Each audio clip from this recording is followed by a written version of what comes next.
We are so excited that this is an in-person event and we can see many of your faces. It's been a long 3 years. So today we're here to have the chair and the mayor introduce the new director of the Joint Office of Homeless Services. There are going to be short remarks from the following speakers, and then we're going to open it up for a Q&A for the press, and then there will be a reception after.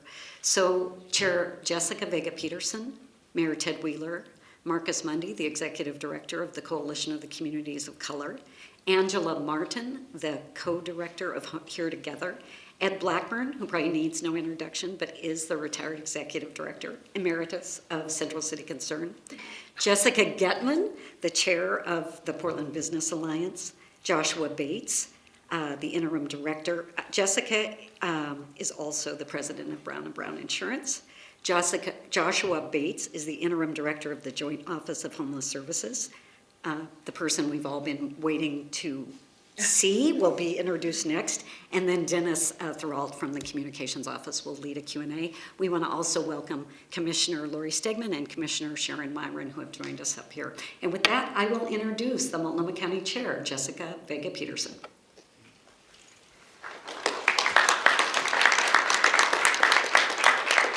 Good morning, everyone. It is really wonderful to be here today. I think we need a bigger podium for all the microphones. It is really with a lot of pleasure to bring together this fantastic group of leaders behind me to announce the approval that following the approval of the Multnomah County Board of Commissioners, longtime Kaiser Permanente executive Dan Field will join the Joint Office of Homeless Services as its next director. We welcome Dan to the work of the Joint Office at a very important moment in history, a moment when there is no greater challenge or opportunity we face as a government and service provider than our work to support, shelter, and house people experiencing homelessness. The process that we went through to hire Dan included extensive engagement across many communities that care about and are connected to the work of the Joint Office. This search was also conducted collaboratively with Joint Office staff, leadership at the county and city, Mayor Wheeler, and myself. I am proud to say that our search has yielded in Dan Field a leader to meet this moment, one who understands the complexities and has the commitment to build coalition and relationship building that is needed to help us bring added urgency and accountability to the Joint Office's work and investments. Dan comes to this opportunity with deep personal and professional commitment to our community's health, wellness, and future. In more than 2 decades with Kaiser, he played a lead role in founding HealthShare of Oregon, the breakthrough collaboration between local healthcare systems and Multnomah, Clackamas, and Washington counties to coordinate healthcare for 400,000 metro area residents on the Oregon Health Plan. He negotiated an $800 million funding package to insure more than 100,000 children through the Oregon Healthy Kids program. And in just 12 days in 2021, he was part of the team that united Portland area health systems and state and county public health agencies to launch a mass vaccination clinic at the Oregon Convention Center that administered more than 550,000 COVID-19 vaccinations. Dan's years of work at the confluence of healthcare and housing have shown the promise in this approach, as has his ability to work across our region to connect the dots to address difficult challenges with unique sources of funding and partnership. I also found myself consistently impressed by Dan's commitment to service, both throughout his long career and also in seeking to lead the Joint Office at this time. He shares my commitment to transparency and accountability in our work at the Joint Office, and I am confident that he will come into this job with the dedication that's needed to meet the realities of our homeless situation today. And I do want to spend a moment reminding us why today's announcement matters so much to the people of this region and this county. As the state's largest safety net, The Joint Office's work with Multnomah County is a cornerstone of our commitment to serve and protect our neighbors when they are most in need of support. The Joint Office sits at the intersection of homelessness, safety, and physical and behavioral health. It strives to address health and safety concerns for people who are homeless or at risk of becoming homeless. In the 15 months between July 2021 and September of 2022, Joint Office-funded providers helped nearly 5,500 people leave homelessness for homes of their own. Along with more than 5,000 people placed into housing, between July 2021 and September 2022, Joint Office programs served nearly 9,000 people in shelter and helped 50,920 people avoid homelessness through prevention services like rent assistance. In addition, Joint Office-funded programs and services include street outreach, street-based medicine, hygiene services, community cleanup programs, and severe weather response. During severe weather response, whether it's cold or heat in the recent years, it is the Joint Office that stands up the outreach teams that help shelter people and save lives. All of this work is critical, not just to the safety net we build every day through our programs at Multnomah County, but to the thousands of people across our communities who find themselves supported in a moment of need. This work doesn't happen in a vacuum, but through a process of engagement across an extensive continuum of care and services. I want to thank our state and regional partners for their commitment to collaboration and to express my gratitude to the Joint Office Interim Director, Joshua Bates, the Joint Office staff,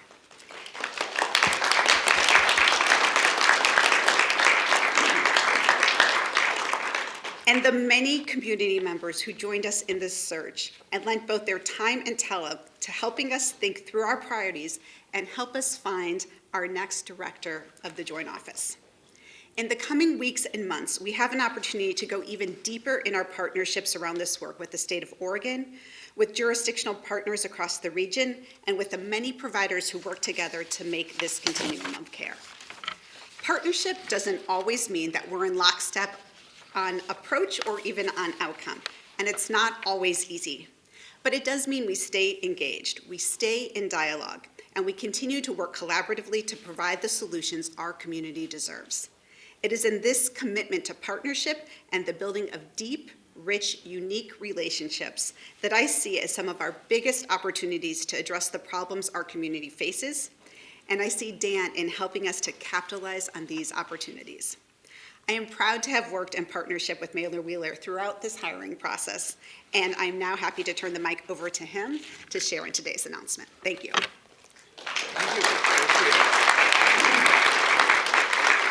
Well, good morning, everybody, and this really is an exciting and, in my estimation, a very important day.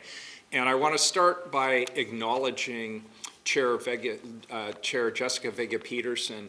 I can tell you that the relationship between the city and the county around homeless services is better than it has ever been.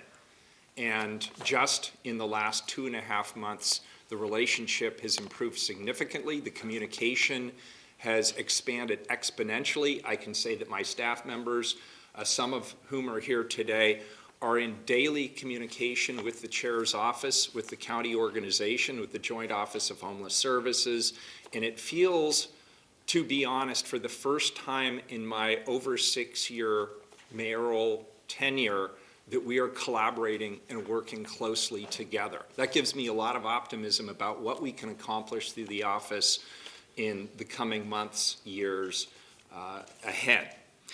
The second thing I want to point out is the sense of urgency that all of us up here, all of us in the county government, all of us in the city government feel.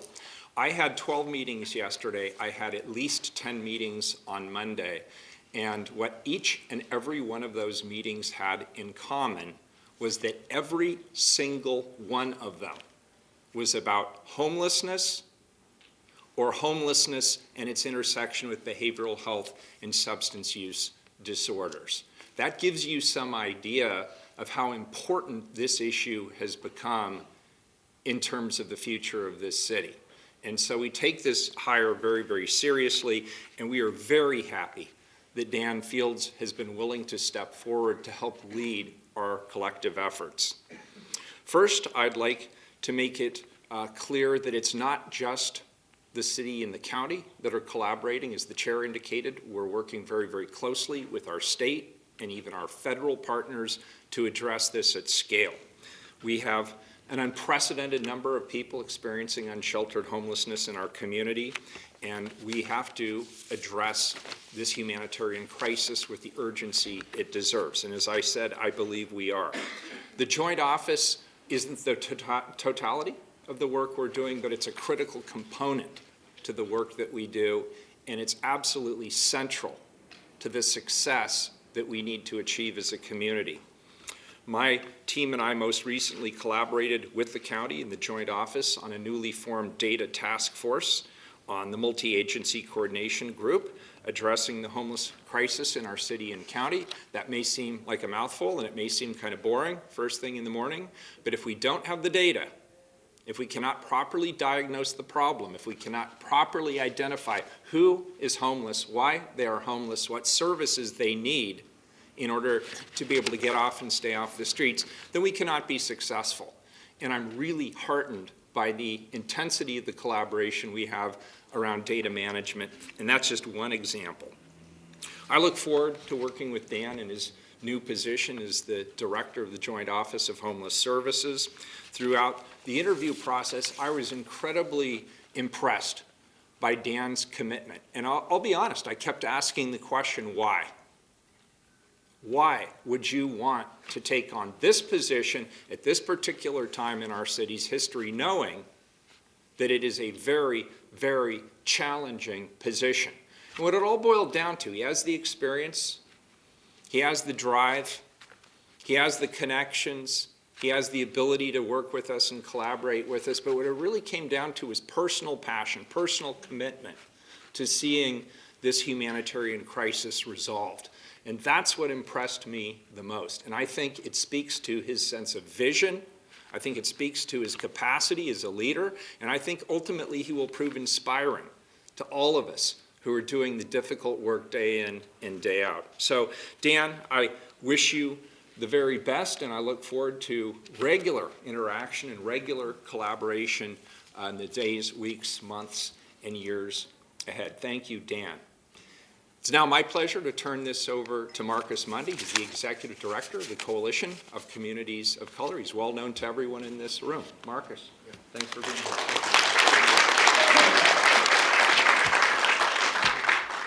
Good morning, everybody. I am Marcus Mundy, Executive Director of the Coalition of Communities of Color. We're a 19-member, culturally specific organization supporting 19 nonprofits, many of whom do the work that the Joint Office undertakes. They do social services, wraparound.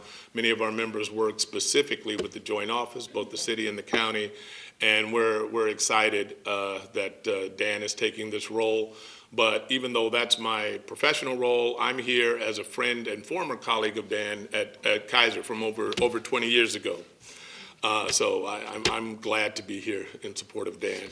Now, people often forget that the Joint Office of Homeless Services is really the Joint Office of Human Services, that those are humans out there in the streets needing help. They are not some irredeemable other, but rather they are us, everybody in this room. And I'm glad that my friend Dan Field decided to apply for this position and take on this very, very, very big challenge. I've known him a long time, and I've seen his humanity and understanding grow over time. I hope and expect that he will bring that perspective with him, that attitude, into his work. I respect and admire the folks I know that preceded him in this role, including Joshua, but as this work is very hard and very necessary. Yet, I remain hopeful that he will bring the right sensibilities and resolve to the Joint Office. I'm not too worried about the administrative side. He's managed people and resources since I've known him. And, thankfully, he can talk and navigate you political types with the best of them. I've reported to bosses, two bosses in one job before, so God bless you, Dan, for taking that. Seriously, and back to the matter at hand. Everybody who does this important work needs to remember that those are people out there, those are somebody's parents, somebody's children, somebody's loved ones, our fellow Portlanders, our fellow Multnomah County residents. Many, if not most of them, just need a little help with their very real problems. Not scorn, not segregation, not castigation, not disdain, not dismissal. They just need our earnest help. So let me just say in closing that many people, Dan, including me, have warned you that this is a thankless job with incalculable challenges. And while that might usually be true, I wanted to be one of the first to personally thank you in advance for undertaking this challenge, and thank Chair Vega Peterson and Mayor Wheeler for selecting you for this post. I am certain we all look forward to working with you to make things better for our chosen city and county. So thanks, Dan.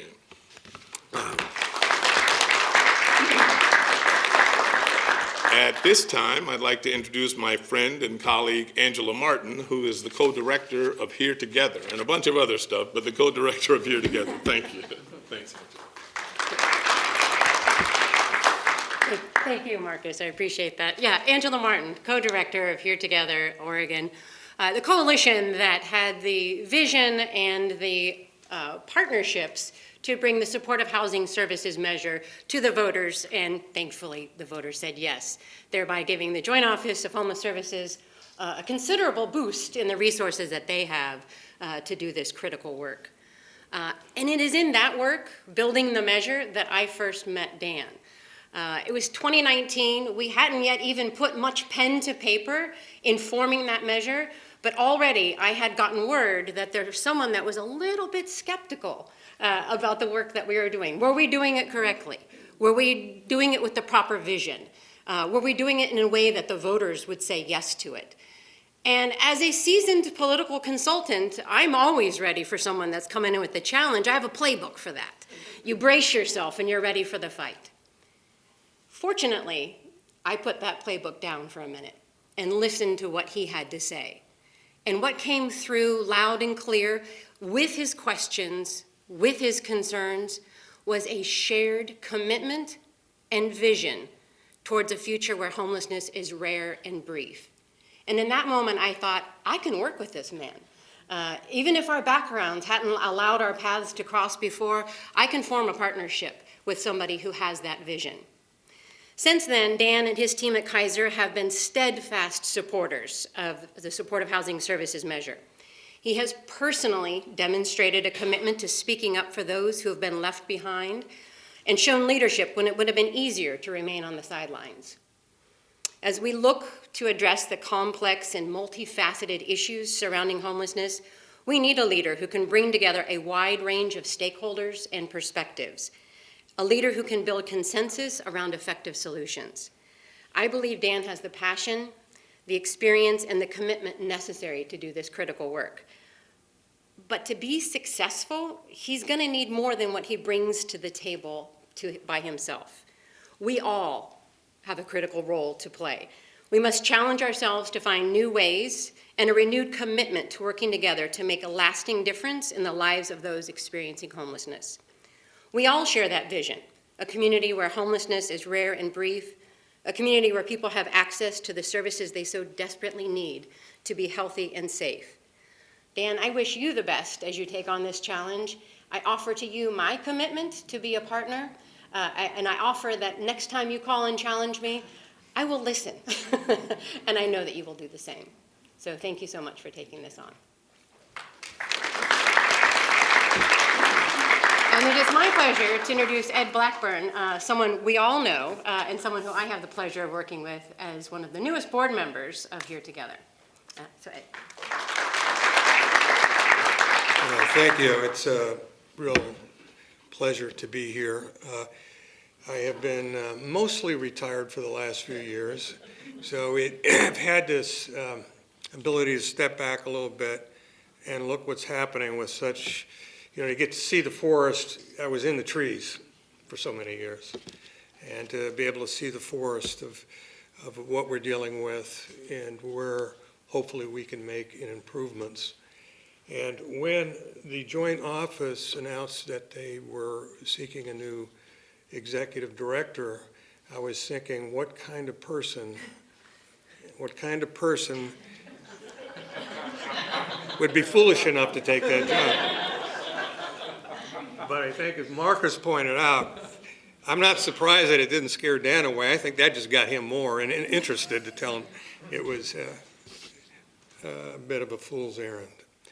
No metropolitan area on the West Coast that have seen the surge in homelessness that we've seen in the last 20 years has successfully yet significantly diminished the homeless population, despite all kinds of great efforts.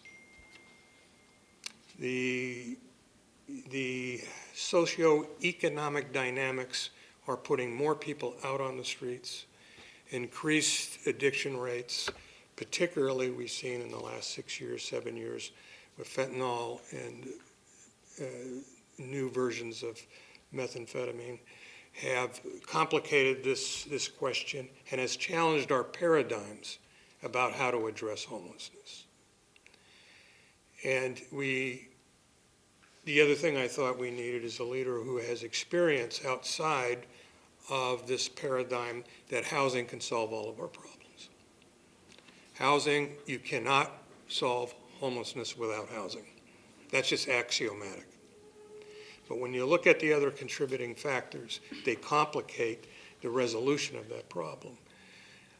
National studies show that between 54 and 88% of people who are literally homeless, who are unsheltered, have high prevalences in that 54 to 88% range of addictions or mental health.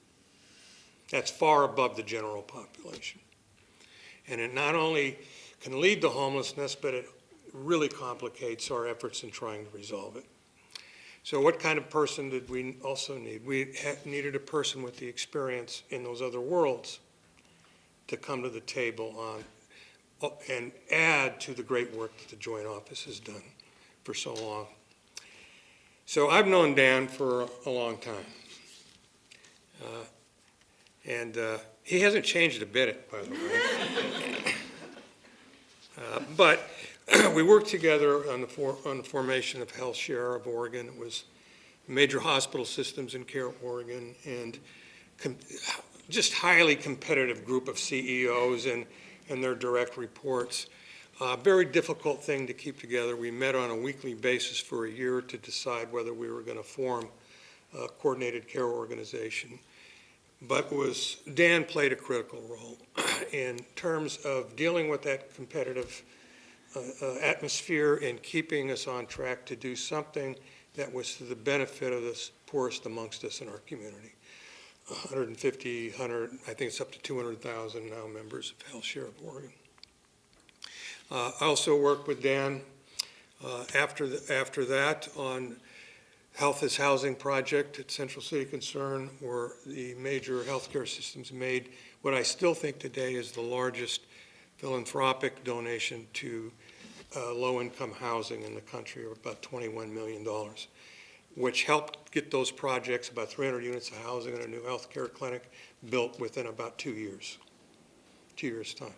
And I have to give credit to the chair, who helped us with siting issues out there, who was so connected to that community, gave us credibility to approach that community on a project out there.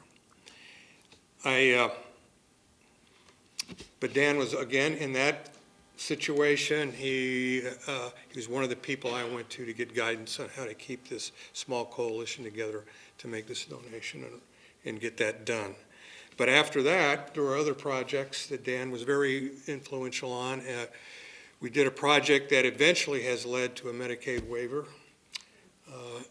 We started that a few years ago, but it led to a Medicaid waiver, which will allow now Medicaid dollars to be used for short-term rent subsidy as people are transitioning out of behavioral health institutions, out of foster care, and out of other settings that people normally wouldn't get interviewed for housing assistance.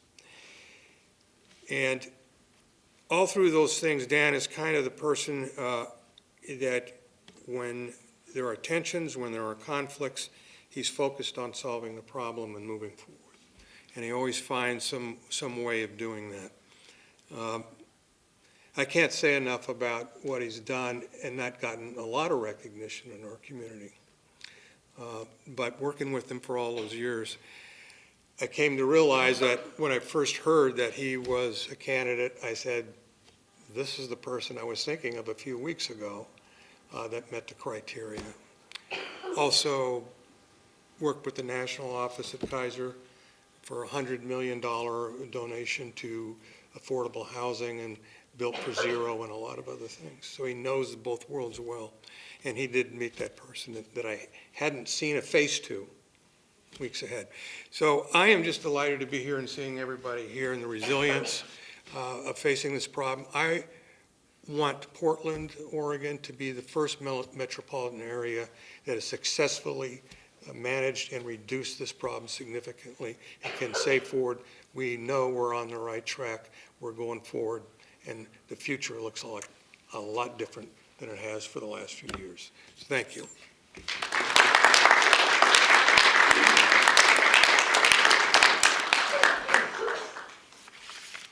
Good morning, everybody. I'm Jessica Getman, and as a local business leader with 160 teammates in downtown Portland, and currently serving as board chair for the Portland Business Alliance, Portland's Greater Chamber of Commerce, I'm thrilled for Dan to take on this incredibly important role. While we're saddened to lose Dan in his capacity at Kaiser and on our board at the Alliance and our other related corporation, the Charitable Institute, we're thrilled that the city and county announced Dan Fields to lead the joint office. Thank you, Chair and Mayor, for leading a thoughtful process and for keeping the business community and the Alliance engaged throughout. The Portland Business Alliance was a founding member of the Joint Office Executive Committee. My predecessor, former chair of the PBA, Mitch Hornecker, was a co-founder of Here Together.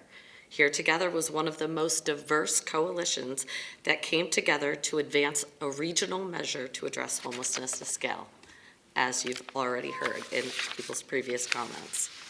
Not only was the Portland Business Alliance a chief advocate and spokesperson, but the PBA wrote the revenue mechanism, which was a tax on businesses that is presently the nation's largest per capita expenditure on homelessness services in the nation. One might say, well, I guess I'm saying, the business community put its money where its heart is. All of this to say, Dan will have historic and complete commitment from the business community to support the success of the joint office. Now, with this level of resourcing, the expectations are high. And we know no single person can do it alone. So we are all here for you, Dan. Dan has our commitment to support his leadership and the staff of the joint office as we work together to tackle our community's most pressing issue. Dan, thank you for saying yes. Your success is our success. And I would like to introduce Joshua Bates.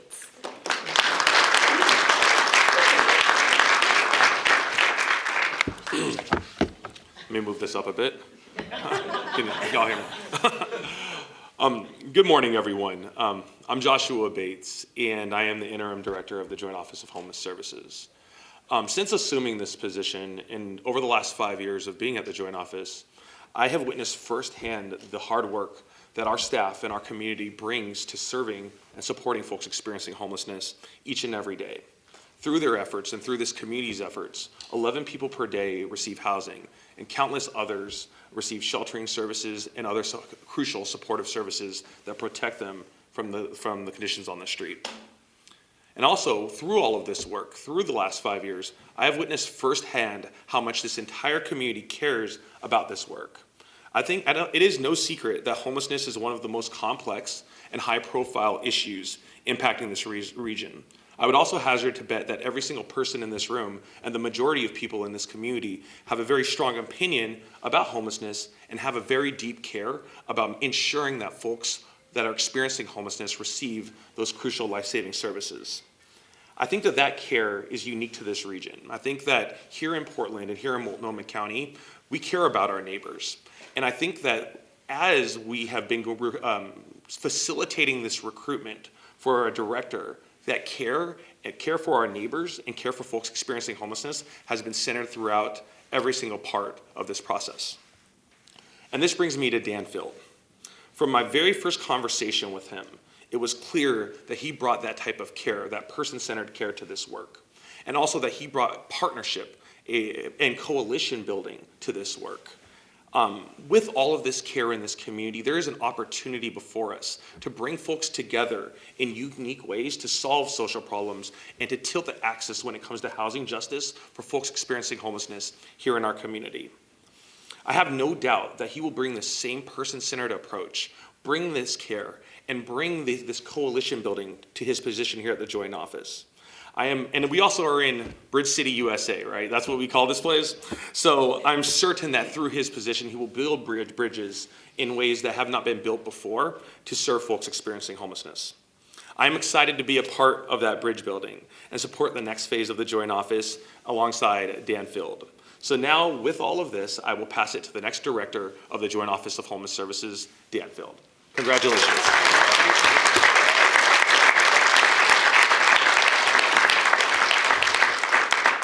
Thank you, and special thanks to Joshua. I have to admit, there were a lot of smiles this morning, but there was an extra spring in his step to know that I was coming into this role. So thank you for your leadership, Joshua.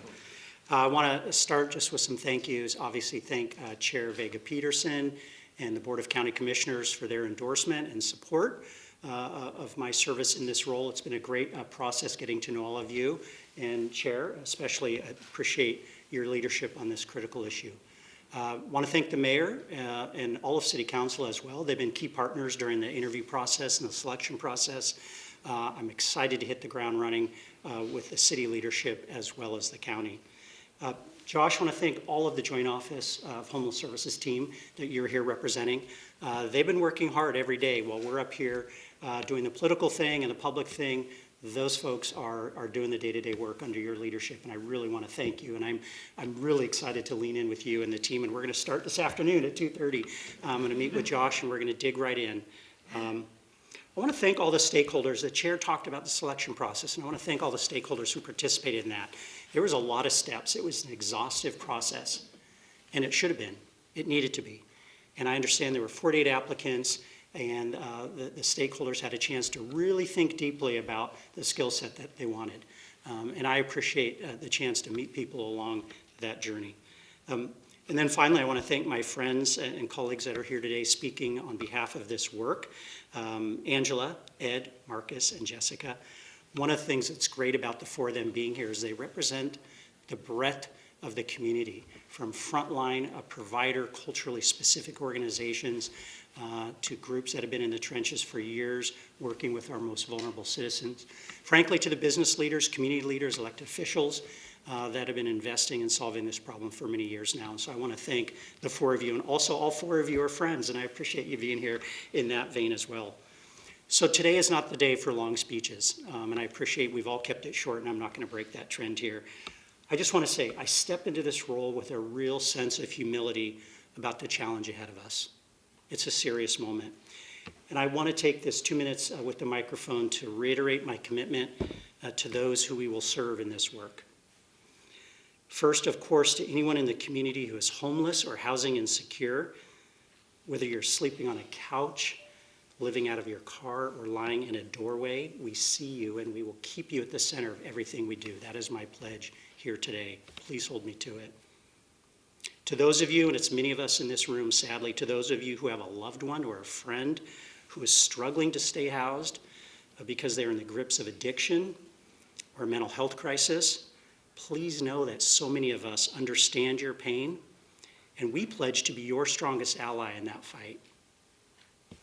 To all of those, some of them represented here, who are working to support the most vulnerable in our community, whether you work in the public sector, the private sector, whether you're a nonprofit service provider, whether you're on the front lines or you're behind the scenes, we appreciate you and will continue to support you in every way possible with this work. And then finally, to the broader community, to our neighbors, our community leaders, yes, business owners, volunteers, taxpayers, to all of you in the larger community who clearly care so deeply about this issue.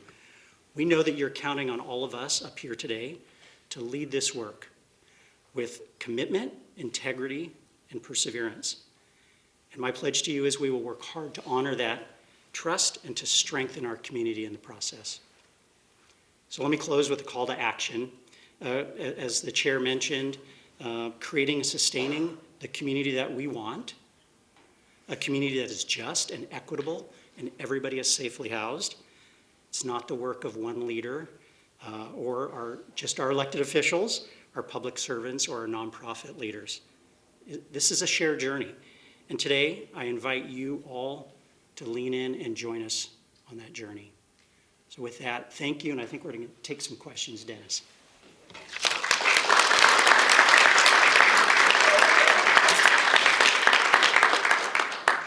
Thanks all. Dennis Thralt here from Multnomah County Communications. We'll do Q&A.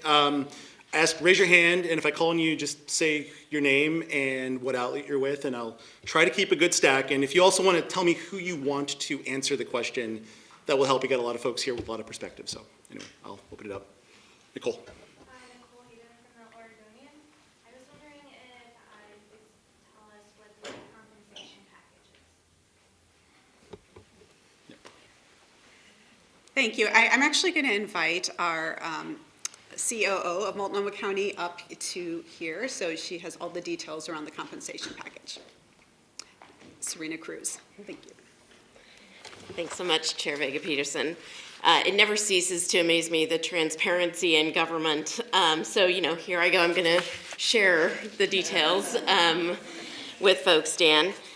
So Dan Field's salary will be $219,852. That represents the top of the Department Director 2 scale.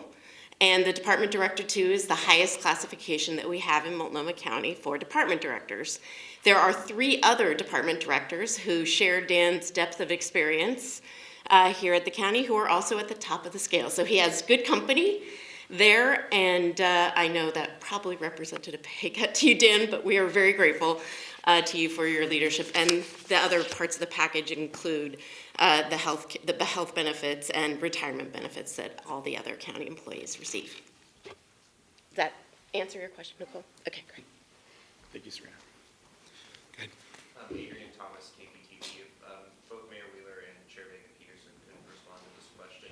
With Mr. Fields stepping into his role, is there a collaborative plan now between the city and county through the joint office to present a plan to Governor Kotek about securing state funding for the designated campsites in the city? She's repeatedly said if any of the 6 campsites are to get state funding, there has to be a clear plan between the city and county. So is anything in the works right now?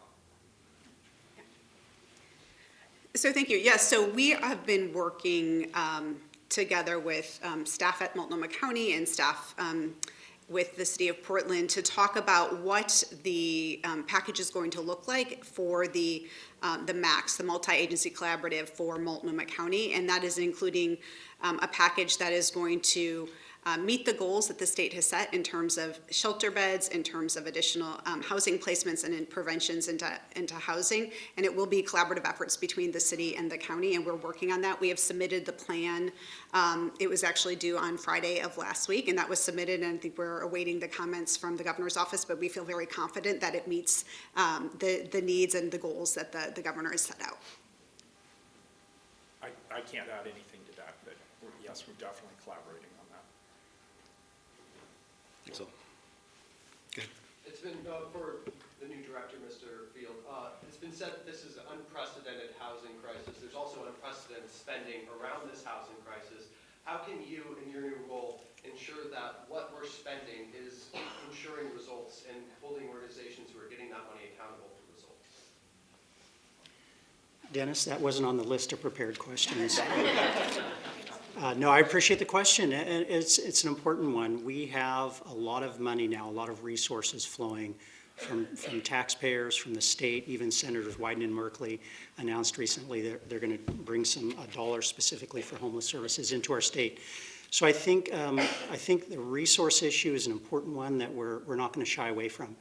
The county joint office has done an excellent job of building a strong pool of provider organizations, contractors, and partners, and we're going to continue to grow that and strengthen that. And at the same time, I hope to really focus on accountability and transparency. So as those dollars are flowing through from whatever source into the community, we want to know where the dollars are going. And I expect that I'll find that some dollars, hopefully most dollars, are well used and well deployed and effective. And we will find some dollars that are not. And so my commitment is when we find those dollars that are not being effectively used, we will recommit those and put them to better use. So I think the blessing that we have in this community is that, as we've heard here this morning with the Supportive Housing Services Measure, with the city dollars, with county general fund dollars, with new state dollars coming from the governor, we don't have to focus exclusively on additional resources. We do have to focus on how we use those resources. So I think that's a big part of the job that I'll be leaning into in short order.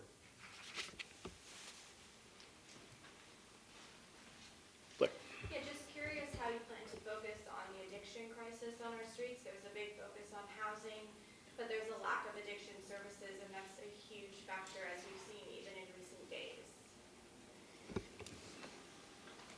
I think part of the skill set, thank you for the question, part of the skill set that I bring is the ability to collaborate across sort of traditional silos, I'll call it. And we know that one of the challenges we've had is mental health dollars tend to come in one bucket, substance abuse dollars come in another bucket, housing and homeless services dollars come in yet another bucket, healthcare dollars, et cetera. So the key really is to how do you work across those silos, across those organizations, with organizations like HealthShare that Ed mentioned this morning. One of my very first meetings will be with HealthShare executives who have those Medicaid dollars, have the dollars for mental health and substance abuse treatment. We need to be coordinating closely with them. And my understanding is that's not happening now to the degree that it needs to happen.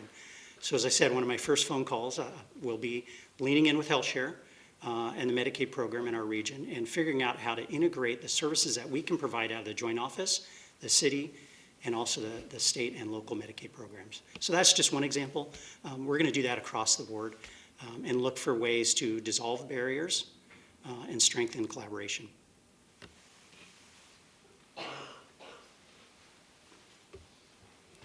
Oh. Hi, Savannah Walsh with K2 News.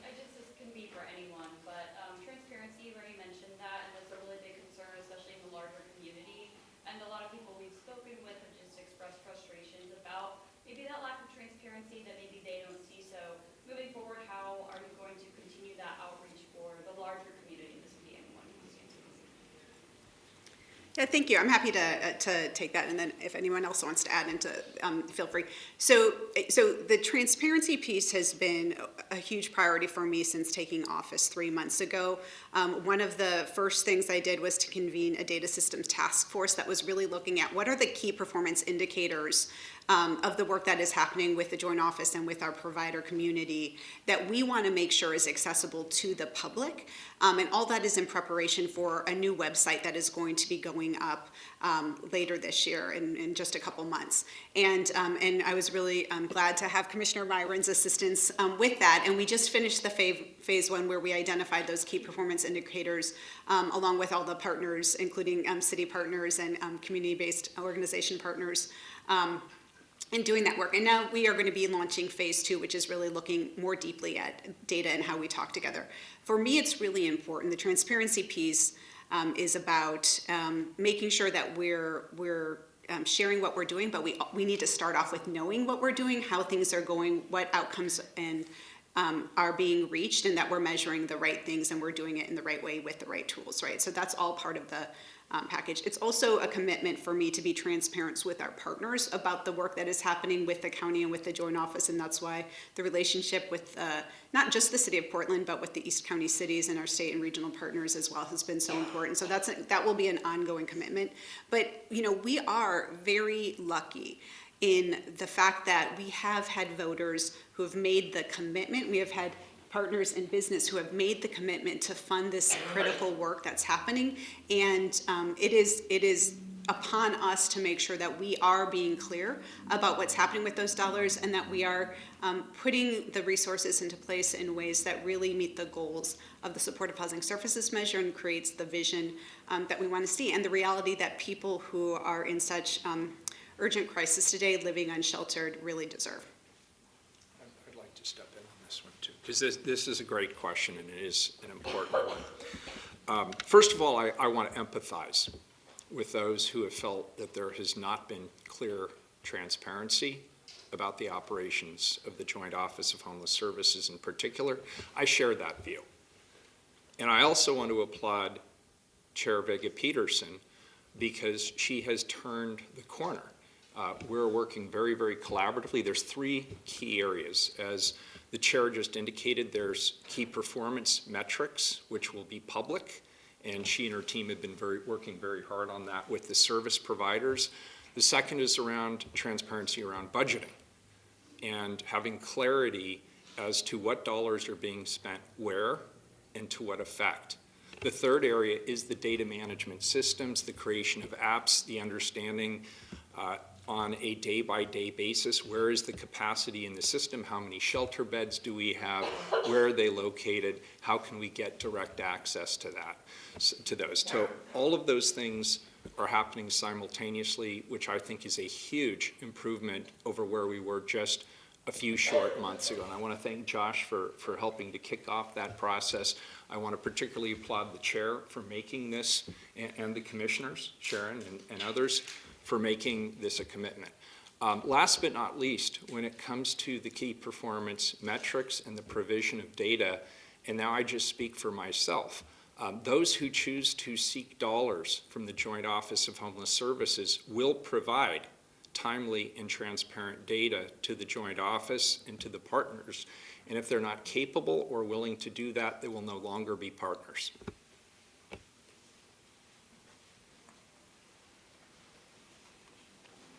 Any other questions? What outlet are you with? Can you say your name and your outlet? Yeah, my name's Benjamin. Is this media only? Sorry. Yeah. Oh, I see. Yeah, there's a reception after though, so you can talk to folks, yeah. Any other questions? Anyone, any media has not asked the question yet? All right, well, with that, we will adjourn. Thank you all for being here. And we will be available. There's a reception after, so please, thanks for coming, and we'll see you all in a few minutes here. Thank you for the speakers too. Thank you all. All right.